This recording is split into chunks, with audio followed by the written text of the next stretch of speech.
Everybody, welcome back. So today we will understand how can we create a RESTful CRUD RESTful API using Springboard, MySQL and JPA as a persistence layer. So let's get started.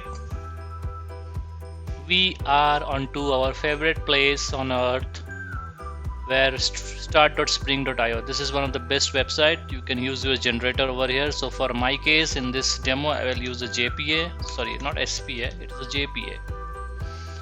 And then I'm going to use MVC Spring Web, yeah, and then I'm also going to use Lombok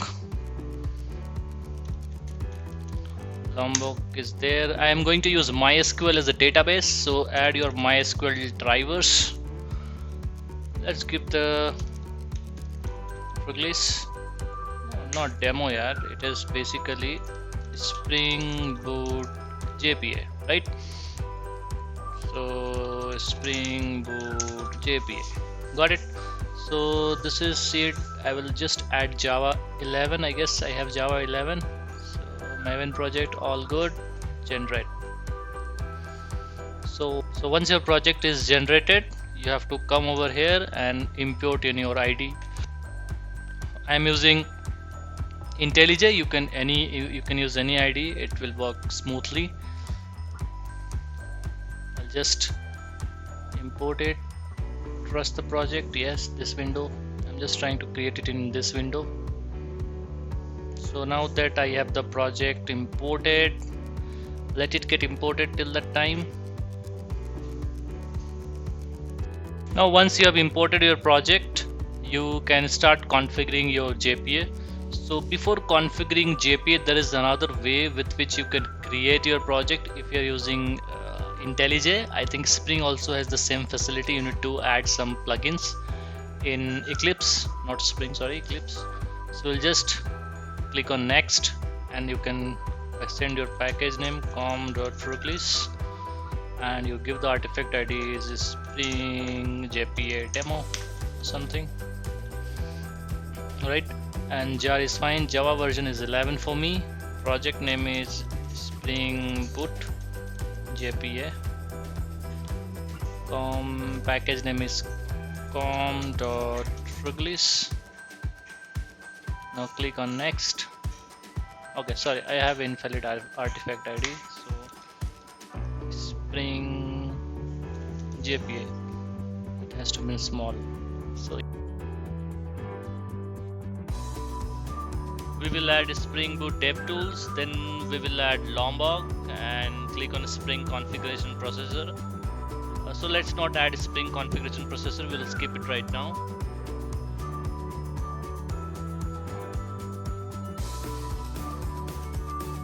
Let's then look for, we'll search Spring Web and then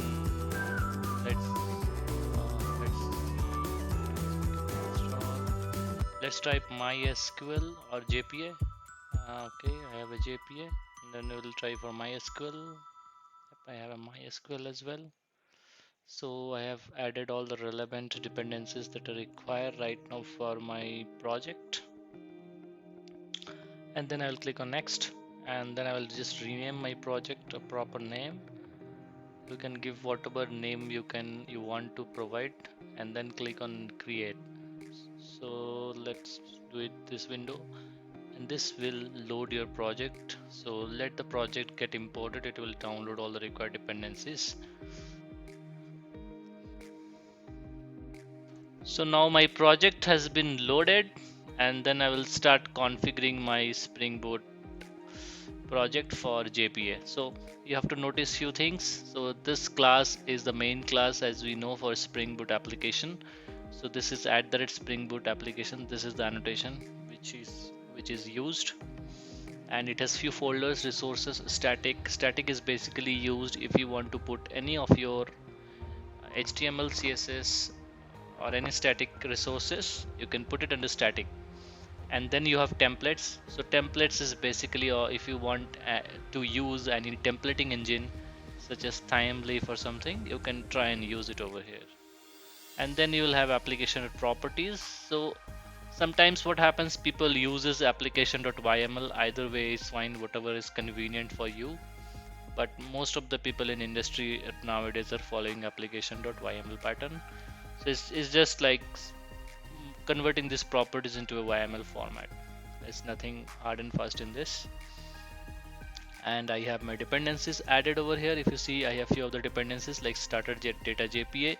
So this project, right, whatever Springboard is creating, it is using a starter project. So starter project is basically meant to get you started quickly as soon as possible. So that's why Spring started its own starter projects, which you can easily use and integrate and get started quickly within a few minutes.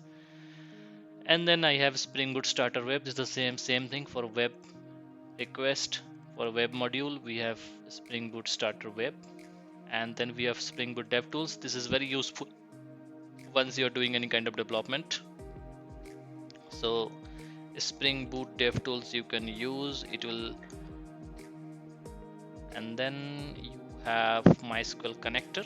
So Mysql Connector is basically for connecting with your database, right? And then we have project Lombok. Lombok is basically used for, it helps you to, you do not need to write getters and setters for your code, for your bean or for your classes. It basically reduces the boilerplate that code you write, and it's basically just meant for saving your time and effort. And then you have a Springboard Maven plugin, which is basically used to run your Springboard application.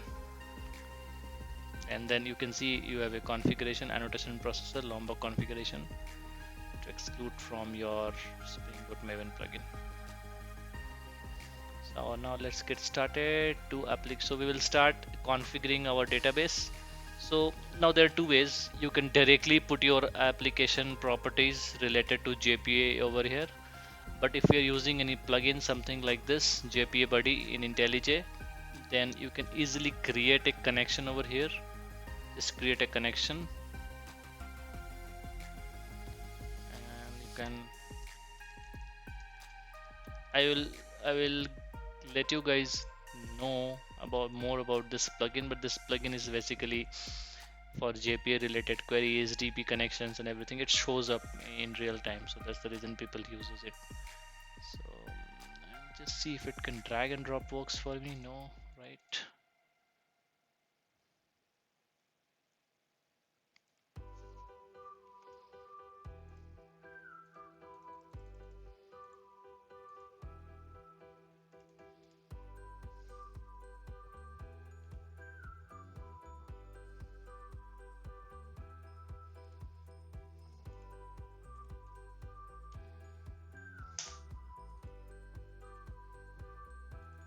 So you can just put in this, and then you can put an option to create or drop or whatever you want. I'm just doing a create and drop, and we have created this connection earlier. Just select this connection and it's boom.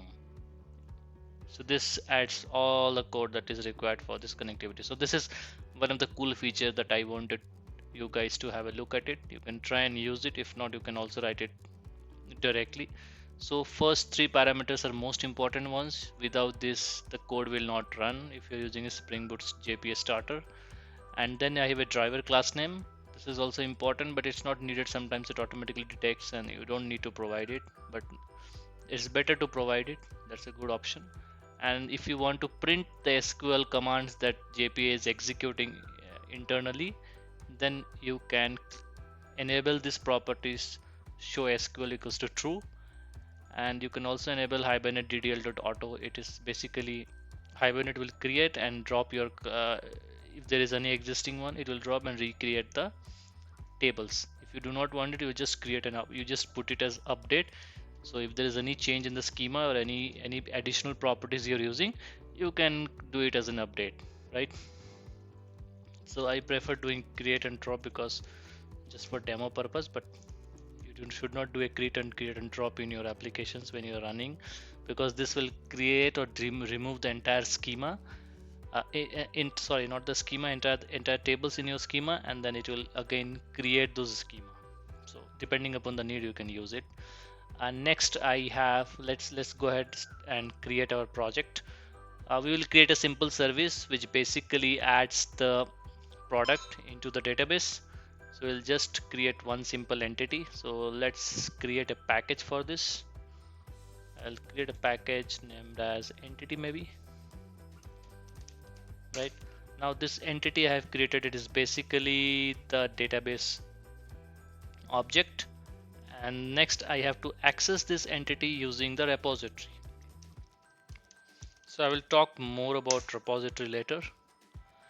I'm just trying to help you with the structure.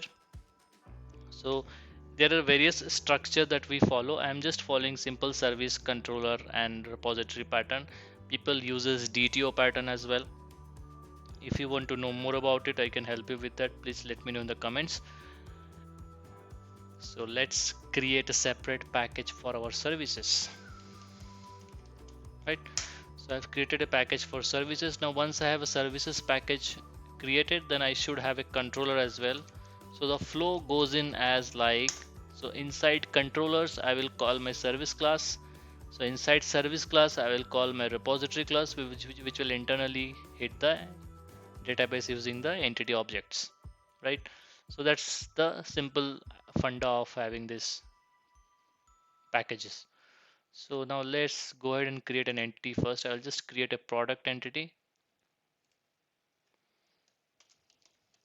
Right, so I have created a product entity. No, don't select a parent, leave it as it is.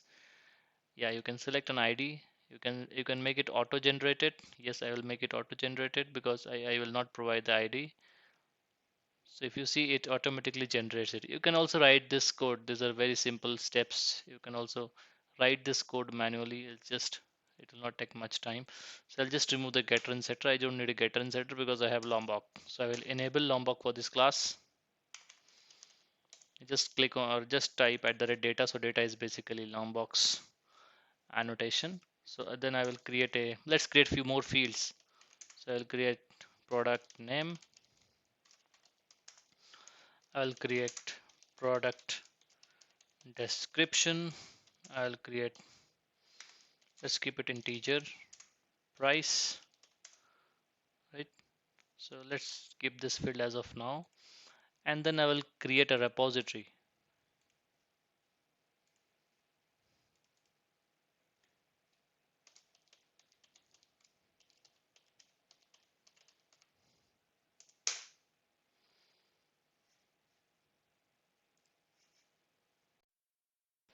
Now we have created the repository interface. If you see my product class, right, it is basically I have annotated my class with @entity. Right, we have a product class having ID, and I have annotated with @entity, indicating that it is a JPA entity. Because no table annotation is there, it is assumed that this entity is by default mapped to this table named product. So I have, if let's say I am removing this, so that is what I'm saying. If I remove it, it basically means that I am having a table with the name as product. But if I'm using it, right, that means I can give my custom name. So I can give anything, product XYZ, etc. Right, and this object, the product object's ID property is associated with @ID. If you see, there is an annotation I have provided @ID, right? So what happens here is JPA recognize it as the object's ID.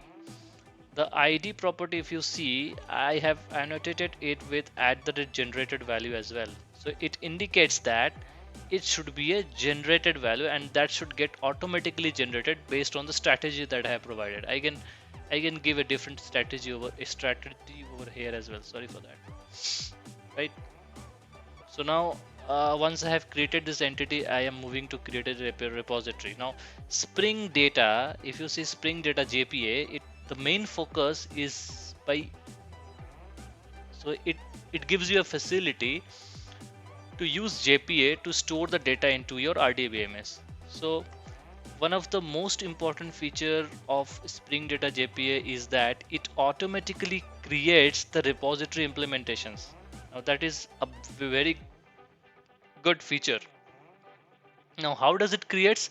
It creates based on this interface. Now I have given this interface as product repository, which will extends from CRUD repository basically. Right. So now once it extends from CRUD repository, it asks you to provide a entity name. So my entity is basically a product, and it tells you what is the ID, what is the ID type. Now this code, when you start writing this code, this extends the CRUD repository interface, and the type of entity and the ID is product, right? And long is the ID. These are the parameters that your CRUD repository expects, right? Now there are a lot of other things also you can do. So once you define this, right, Spring internally creates all the implementation like saving, retrieving, find by ID.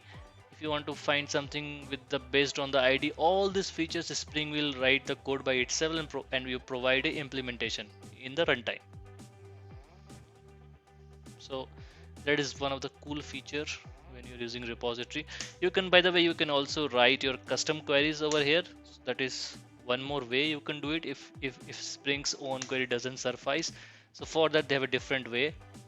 So basically the way you define your method is the way it creates the query. I'll show you maybe in some time. Let me know if you want a bit more detail on it. I will create a separate video, or I'll share the code commits in my WhatsApp group or Telegram group. So I have created the repository and I've annotated with @repository. Now there is one question: what happens if I do not annotate with @repository? Instead, I want to annotate with @component. What will happen? Let me know in the comments. Let's see how good are you with Spring. So now I have created my repository class. I will create a service class quickly. So I'm just using a service. Sorry, I'm just using a product service. I can code it via interface also. Let me show you how to code it via interface, maybe one of the service class. So in my product service class, what I will do is I will tell you the functionality. So you have to define your functionality basically. So I'm defining my functionality. So one of the my functionality is by saving the data. Second of the functionality is find the data, find by ID maybe, right?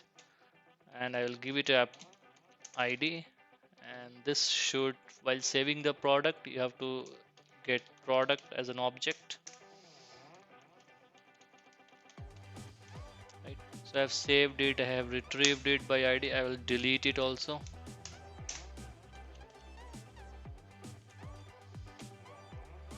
right?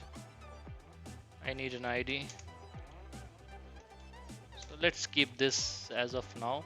And then I create my implementation class. So I'll create a separate package for implementation, and I will write my implementation over here.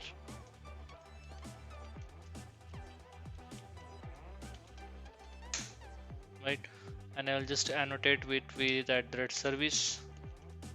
So let me know if I can annotate it with something else. So this is, sorry, my typo is pretty bad. Product service, right? Yep. So I have added product service. Now let's implement all the class. You see the ID is very good. It automatically generates the code. So we are used to it. So now in my product service, what I will do is I will call my product repository. So now there are two ways of doing it. Some people will do in this way, and some people will create a constructor and inject the dependencies. So both the way is fine, whatever is convenient to you, but I believe in doing it in the form of constructors. So I'll just create a constructor and do it.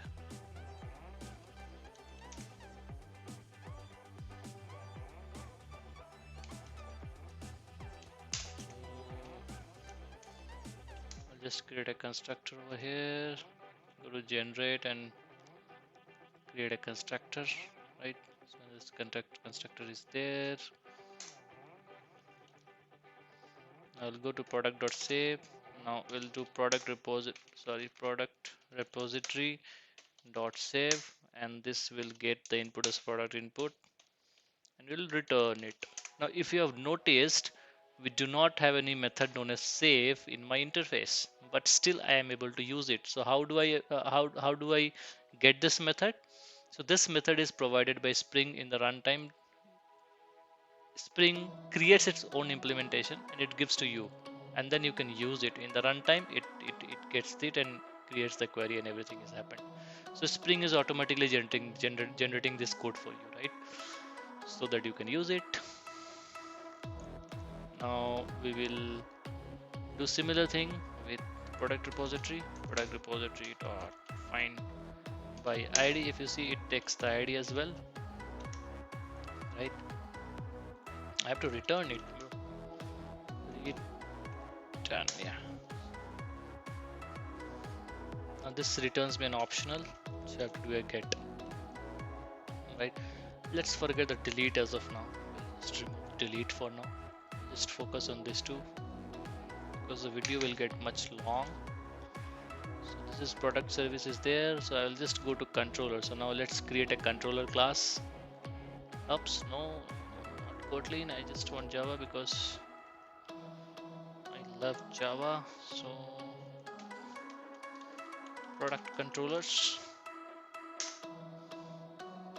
Now once you're writing a controller, right, you're using a REST API, so I'll just put it with REST controller, and then inside your REST controller you can write your code. Now there is a code that I will write. Save product. I'll just give the implementation. I'll just give the annotation as well. @request mapping, or I'll just give @post mapping is also fine, right? And I'll give a value /API /v1 /product. So this basically stores the product and will return the product as well, right? And then it'll take the request. If you want to take the request as a body, then you have to use request body, and then you add on your object. So I'm just passing the product object. So I'm just giving the parameter, and now if you see, your product controller will call your services. So what is my service? @auto add. Let's do it in a different way now. So product service, right? And then it will get the product service. Now how does product service gets the object? Because the implementation class is already provided. So this is default auto varying. Let me know if you are not aware about auto varying. So now I will just do a product service dot save, and I will just return the product input, and I will return it, right? So this is my one of the application that I have created, one of the endpoints that I have created. So let's go ahead and see everything is fine. Let's verify it. Entity I have created, well and good. Repository I have created, I have given the annotation. This is also good. I have created the repository, and then I have created the product service. I have given the annotation, well and good. All the annotations are fine. Let's go ahead and run it. This is the exam time.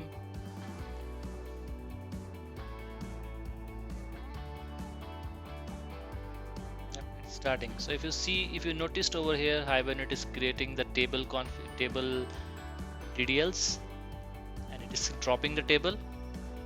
Sorry, dropping the sequence, the auto-generated sequence, and it is dropping the table, and it is creating the Hibernate sequence. Because I have given it as auto generation, it creates a sequence, and then it increments the value one by one. And then if you see, it inserts the value as 1, and then from there it will start incrementing. Now there is one more SQL query that gets executed, which is create table query. So if you see, ID, price, integer, and product underscore description are the parameters that has been, are the table columns that has been created. Okay, now let's go ahead and run my controller quickly. So I'll just go to Postman. I think this is the parameters, and just let's run. So you see, the ID is 2, and it gets added automatically in the database. So let's go ahead and check it out. just for verification purpose. Where is product? Yeah, so this is the product. So I have added two different products. So similarly, I think you can create few more REST endpoints and update. So basically you can also use save as an option to update your data, but the only problem is in that case you need to provide the ID. So that's the one catch. So let me know if you guys are able to understand and implement save and update and find by ID. If you are not, let me know in Telegram or in WhatsApp. I'll be happy to help you. So thank you so much for watching this video. Please like, share and subscribe.